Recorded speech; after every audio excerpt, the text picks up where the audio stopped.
Welcome to the project, everyone. Today's project, oof, it is a big one. We have the Crosstrek in the shop today, and I would be lying to say if I didn't kind of expect this to happen at some point. So what has happened is the motor is blown. I've blown a motor or two in my day, and I've done a couple rebuilds. But this is the strangest. So actually, we came home, we parked it, I moved it around, it sat in the yard for a bit, and then I moved it back to where we normally park our cars. And then like a day or two later, we got in our car, started it up to go somewhere, and I could just hear this awful, awful clank. That like sounded like bottom end, and there's been a few times when I start up the motor and it was kind of loud and clicky before the oil got to the heads. That's only happened like a couple times. This motor has eaten oil a little bit, you know, so like you just got to keep up on filling it up and whatnot. And I will say, since we've bought it, the top end, or I guess the side ends, like the heads of the motor and maybe the injectors, the motor's been a bit clickier than I would have liked. And with all of that, I mean, I haven't treated it with the best respect.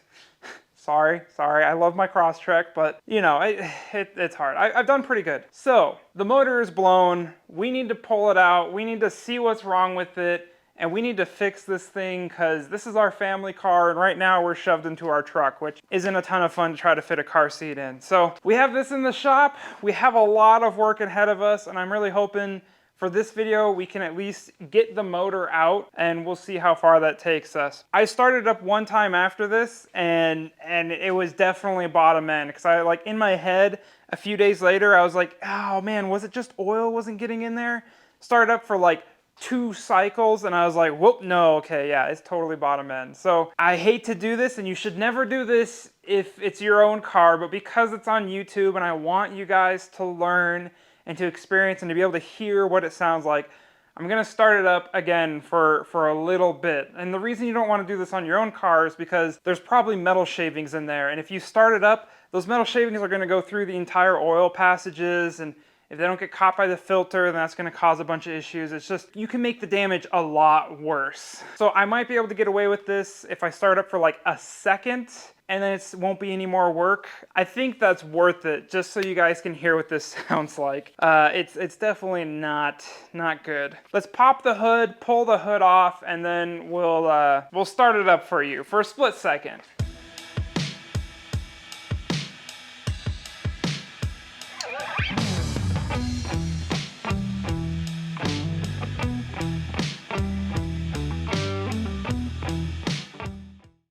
Okay. So, with all the cameras rolling, let's do this. Again, don't do this if it's your own vehicle. Oh, this is gonna hurt. This is gonna hurt. Ooh.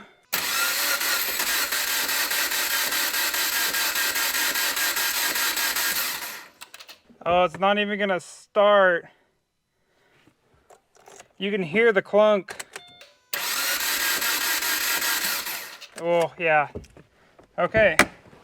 Well, did you hear that? The clunk, clunk, clunk. And it sputtered last time I tried to start a little bit, so yeah, something's really wrong. Well, sorry it didn't start up, but that's how bad it's broken. All right, well, kind of glad we didn't have to put more damage into the motor, even though we did maybe a little bit. But now it's time to finally get this sucker out of here, and it's a little dusty in here, but you know, we'll make it work. So first, unplug the battery. We're gonna do that. On the Crosstrek specifically, I'm probably gonna pop the trunk because with the battery disconnected, you can't pop the trunk. And what if I wanna get in the trunk? I don't know. So pop the trunk, pull the battery, and then we're just gonna start pulling off some of these pieces in the way. Like some of this intake stuff is really easy to take off and it opens it up a lot easier to see what's going on. And then we will go from there. And if you wondered, yes, we did have oil on the dipstick. So it's not like I ran the motor out of oil or anything. It's pretty sure it's bottom end, but let's get this battery discone. Oh wait, let's go pop the trunk real quick. Yeah, I need to get rid of the stupid corrosion, man.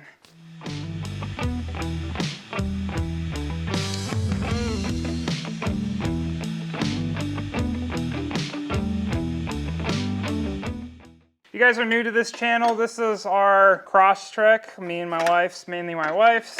We got this in lieu of a 4Runner because 4Runners are heckin' expensive. And it's our little grocery getter family car that we also like to take off-road a bit. I wish the Crosstrek did better off-road, but it is what it is. But in that adventure, we have done a few fun things. We've done a 2-inch lift, wheels and tires, mud flaps, you know, better flowing intake. We've put on exhaust. I'm trying to think of what else. Oh yeah, we have a video about the short shifter kit on there. I did have to pull the transmission and fix something in the transmission that I broke. So I have pulled out the transmission, but I haven't pulled the motor. So this is definitely gonna be new for me. But a car is a car, so I mean, they're all the same, right? Except this is a boxer motor. So, you know, I've been interested in Subaru boxer motors, but I've never really worked on them myself that much. So this will be a learning experience for all of us.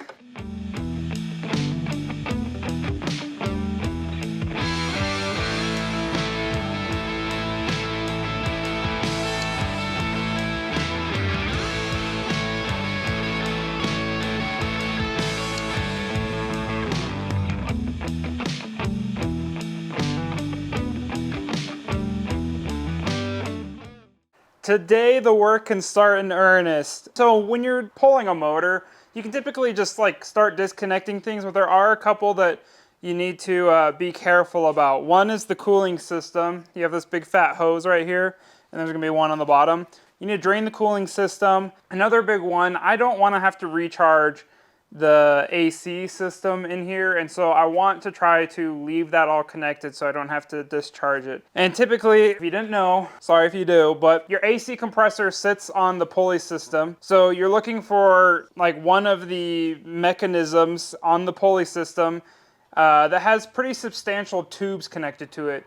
And the tubes somewhere in the system, luckily mine are right here, they're gonna have these Schrader valves of sorts. Well, there might not exactly be Schrader valves, but they have these valves in here so you can fill it. This has the high pressure side and the low pressure side. So that's like sucking the refrigerant in and then compressing it out to then cool down in the front. So thankfully on here, it should be pretty easy if we take the belt off to just set that off to the side. But other than that, I mean, there's actually a ton of room to work in here, which is really nice compared to some of the other vehicles I've had. Even though it's a boxer motor, you know, like down on the sides, there's not a ton, but this still has way more room than a lot of my other vehicles.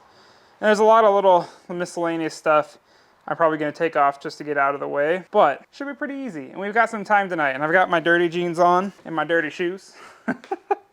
So let's just get to it.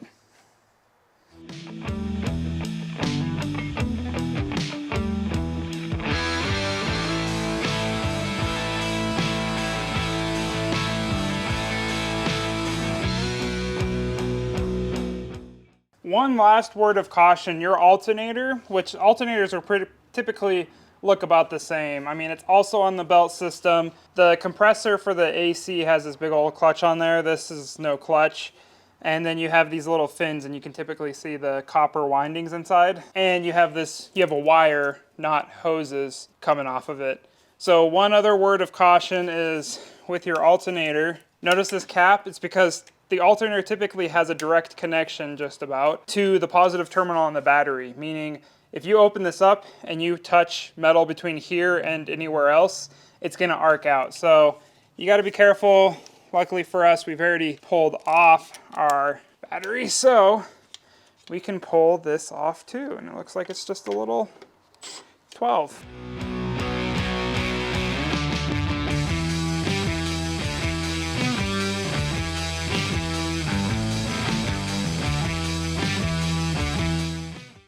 There's not a lot of coolant in there. God, I wish the Crosstrek had a temperature sensor, a temperature meter on there. It just has a stupid light for when it's cold, and I guess one when it's hot, but man, I wish I would have known. I would have filled it up more. I need to check on it more, I guess.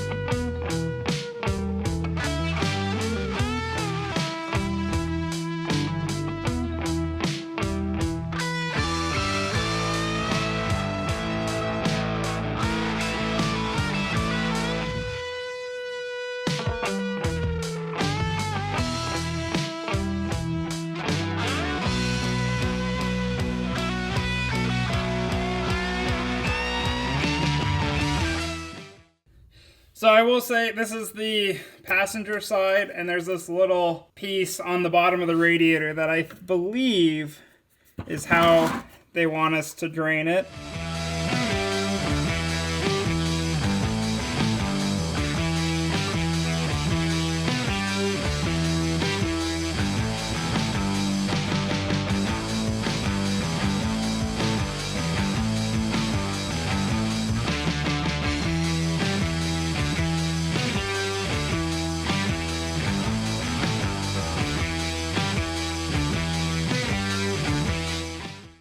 If you've ever pulled a motor before, you know this hose right here is the messiest. We drained most of the coolant. This is the bottom side coolant hose, but it's just still, it's so big that every time you basically make a mess. So we'll see if we drained enough coolant to have it not be a total mess. And actually I think we're gonna move the camera, so yeah, I just wanna make sure you guys aren't gonna get hit. Ugh, come on.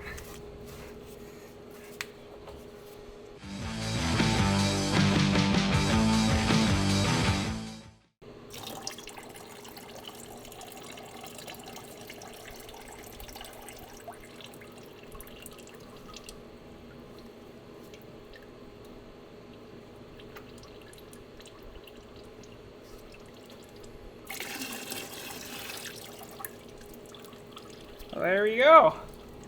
I would say that's a blimey success.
Alright, so as you can see, I actually pulled off pretty much all of the accessories except for the power steering pump down here, which we might take off and leave once we get the exhaust off. But yeah, so we just took off the alternator, idler pulley with the tensioner, and the AC pump. And look, that opened it up so much better. Holy smokes. It's so tempting not to take off the intake. If you're not super familiar with the Subaru platform, you can see a lot better what's going on here. So we got coolant return, and I think it sucks it in through the bottom maybe. So you got coolant that goes in here, and that goes into the engine block, and there's a little distribution block piping stuff in there, so it goes to either side.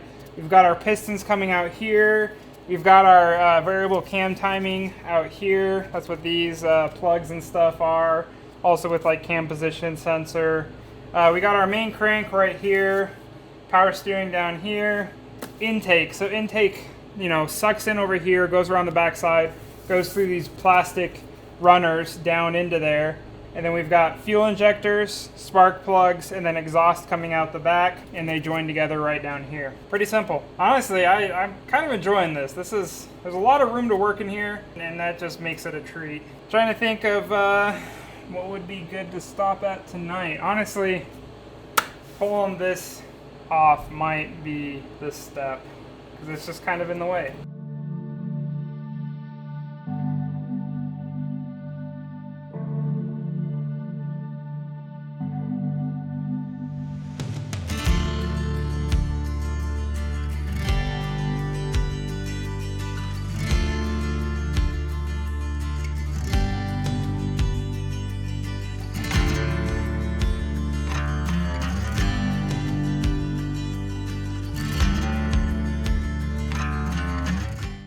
So there is so many tubes connecting to this intake.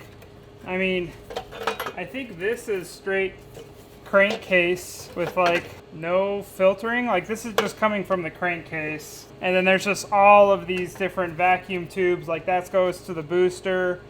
This, like, I think burns off gases from the fuel tank. Like, there was just, whew, that was a bit more involved than I was thinking.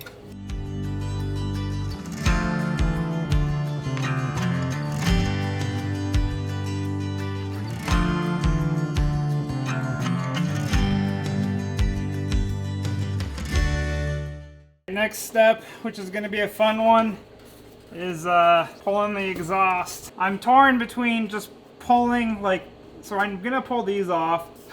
Might pull the entire header off. I don't know, we'll see. Also, what is with this? Why are these like equal length? Equal length headers do not make Subaru go blah blah blah blah blah.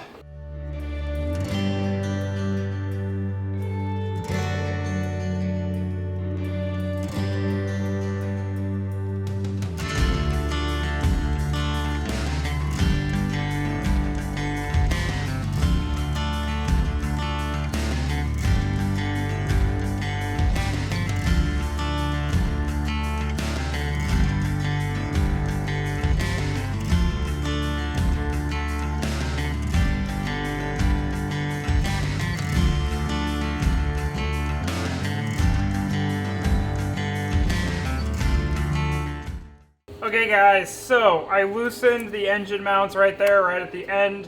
So I think the only thing left really is the transmission, you know, so we gotta pull all the transmission bolts, hook up our cherry picker or whatever you call it, our engine hoist with the leveler on there, and then I honestly think we can get this out tonight. So we're gonna bunker down, and that would be sweet if we could get this pulled tonight. So let's get to it. So I'm gonna work underneath first and then come up on top.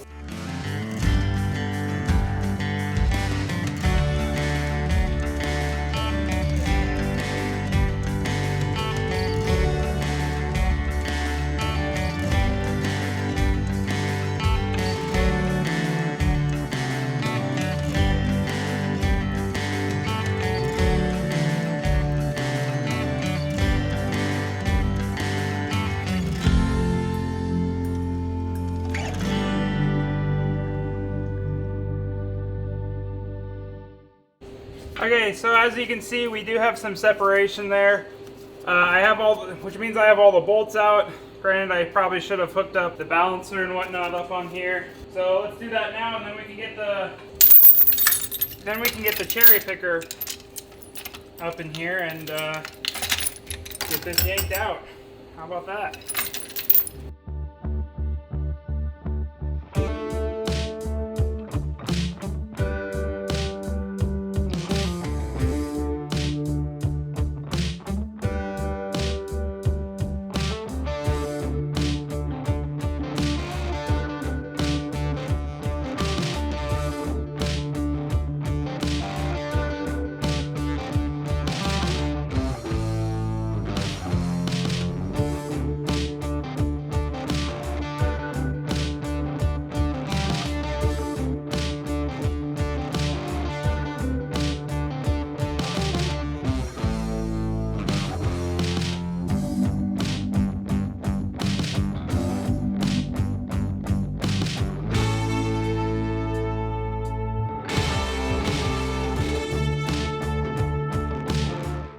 All right, guys, that'll do it for this video. I'm actually really happy with the progress we've made. I thought this would take a few days to get out, but thankfully, because it was so easy to get around, I mean, we got it out super quick. Look at this. This is awesome. So glad you guys could come on this project with us. As you might have guessed, this is gonna be like a multi-part project, just because, I mean, I'm still working, you know, 40, 50 hours a week and doing this on the side, and we got a newborn. So I wanna keep them to weekly videos, so it might be a little bit shorter, but I think this is great progress. I mean, look at this.